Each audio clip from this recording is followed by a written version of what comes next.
Good day everyone. Today we'll continue our discussion further with the vectors. So in the last class we were discussing about different types of vectors. हम कुछ types of vectors के बारे में बात कर रहे थे. Today we will discuss a very easy important topic, that is position and displacement vector in a plane. आज हम position और displacement vector के बारे में बात करेंगे एक plane में. So this is a very easy topic, but कई बार इसमें बहुत confusion होता है. So try to understand it very clearly. So let us start with the position and displacement vector. Position and displacement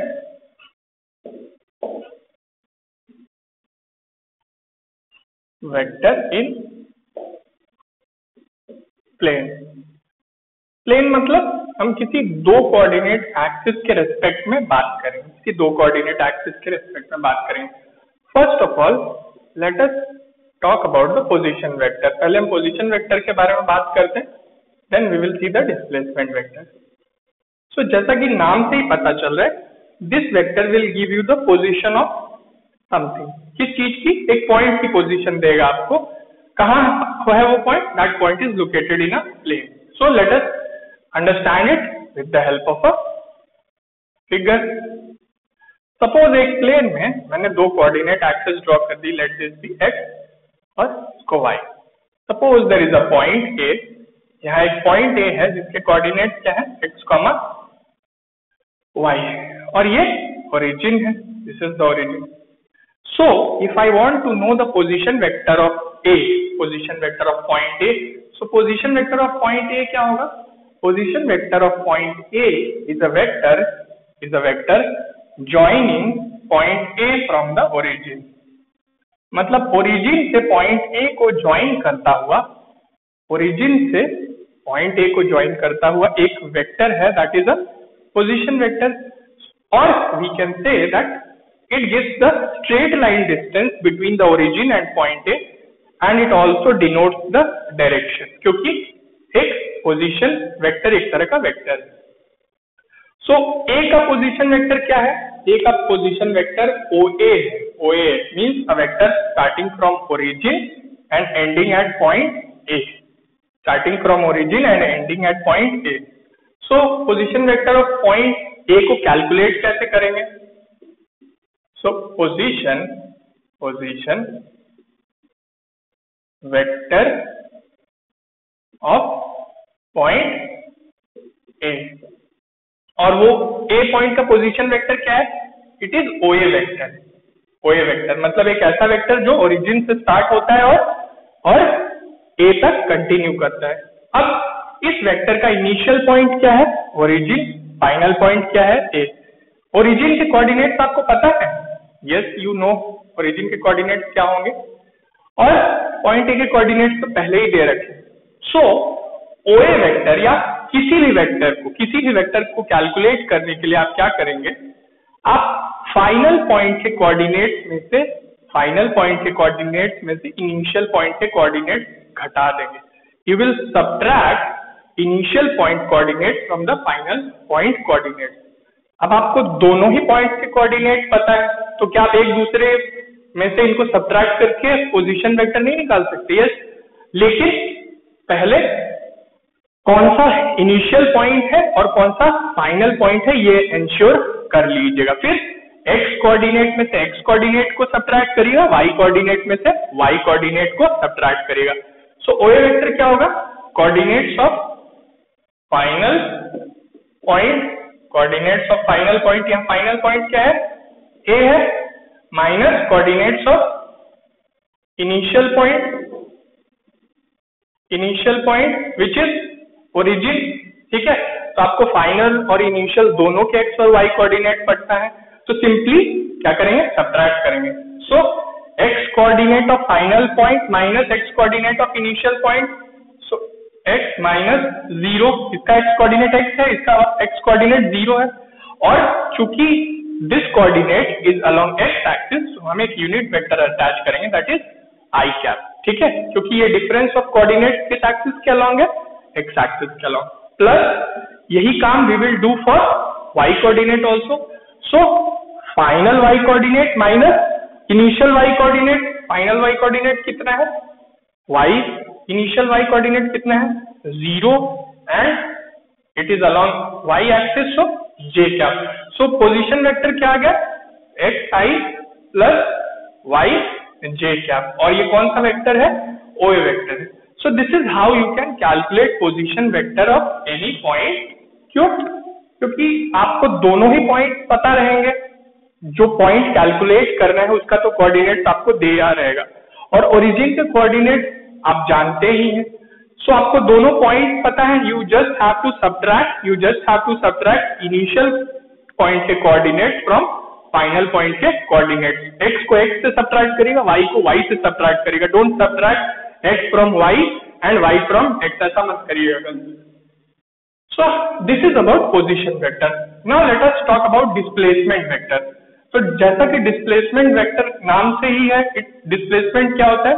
Displacement is the straight line or straight line distance you can say between two points. दो point के बीच का जो straight line distance होता है that is displacement. So displacement vector भी हमें वही देगा, दो पॉइंट के बीच का straight line distance ही देता है displacement vector. So let us talk about this. So दो पॉइंट लेने हैं, इसलिए हमें फिगर में भी दो पॉइंट कंसीडर करने होंगे डिस्प्लेसमेंट वेक्टर। सो एक पॉइंट था और एक पॉइंट ले लीजिए बी ले लीजिए, ठीक है। बी के कोऑर्डिनेट्स क्या कर लीजिए x2 y2, इसके भी कोऑर्डिनेट्स थोड़ा सा चेंज कर लीजिए, let it be x1 y1। Now x2 coordinates को मैं थोड़ा सा चेंज कर देता हूं, ठीक है। सो b का पोजीशन वेक्टर क्या होगा, b का पोजीशन वेक्टर क्या होगा, इट विल बी OB होगा। OB will be the position vector for point B। तो जिस तरह से आपने A का पोजीशन वेक्टर कैलकुलेट किया, उसी तरह से आप पॉइंट B का भी पोजीशन वेक्टर कैलकुलेट कर सकते हैं इजीली। नाउ हमें क्या कैलकुलेट करना है, displacement vector between point A and B। A और B पॉइंट के बीच हमें डिस्प्लेसमेंट वेक्टर कैलकुलेट करना है। सो A और B पॉइंट के बीच जो डिस्प्लेसमेंट वेक्टर होगा उसका डायरेक्शन दो तरह से हो सकता है। दो तरह से mean suppose when you are starting a vector और कंसीडरिंग अ वेक्टर जिसका इनिशियल पॉइंट A है और फाइनल पॉइंट क्या है B है। सो ये एक डायरेक्शन हो सकता है, ये एक डायरेक्शन हो सकता है जब आप A और B के बीच में एक डिस्प्लेसमेंट वेक्टर कंसीडर करें। और दूसरा क्या हो सकता है direction, you take B as the initial point and A as the final point. So ये एक और डिस्प्लेसमेंट वेक्टर है।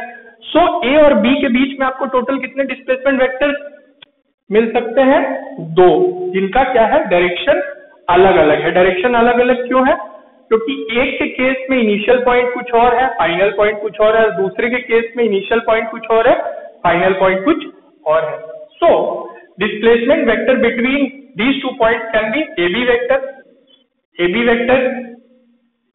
वेक्टर हो सकता है या BA वेक्टर भी हो सकता है, BA वेक्टर भी हो सकता है। और आप इसको फाइंड कैसे करेंगे, इसको निकालेंगे कैसे। So if you are given the coordinates of these points, coordinates of this point अगर आपको दिए हैं, तो I have told you you can find any vector by subtracting the coordinates of initial point from the coordinates of final point। आप initial point के coordinates को final point के coordinates से घटा करके that vector निकाल सकते हैं which is located between those two points।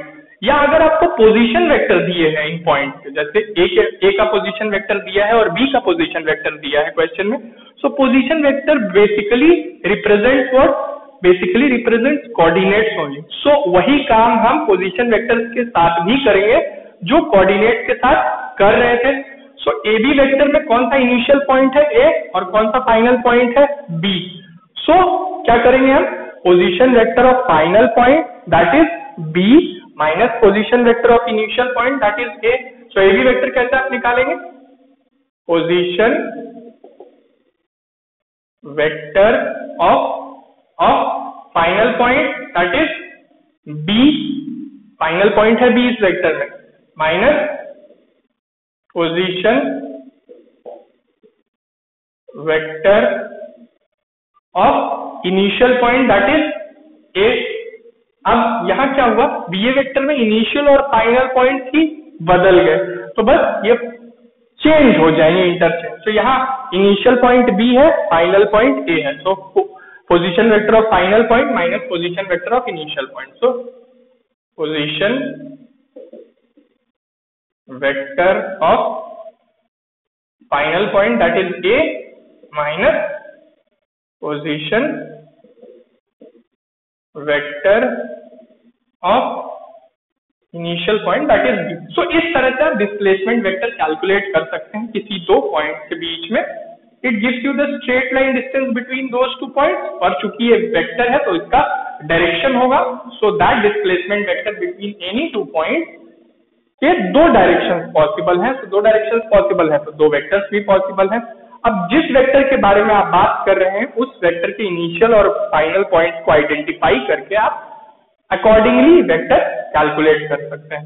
So kindly go through this topic from the textbook. We will see some questions related to this topic so that you are familiar with the formula and everything. But today we will keep it till here only. We will continue further in the next class. Thank you so much.